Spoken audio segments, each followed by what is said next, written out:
Back dear students, हमारा typing test जारी है जी। बेटा आप अपना तारफ़ करवा दें। मेरा नाम मोहम्मद सारिम है। मोहम्मद सारिम। और मेरा का टेस्ट है पहला। टाइपिंग का पहला टेस्ट है आपका? बेटा ठीक है, तैयारी है? यस। ठीक है, कितना स्कोर आ जाएगा? 40 से ऊपर ही आएगा। 40 से ऊपर।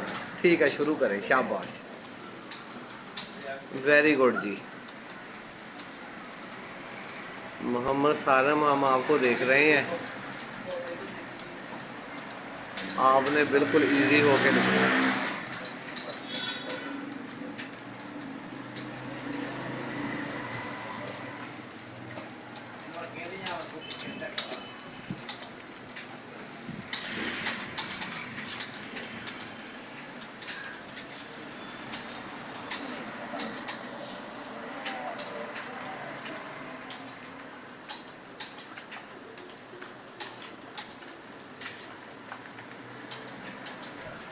यस जी, मोहम्मद सारिम क्या स्कोर रहा है? 48।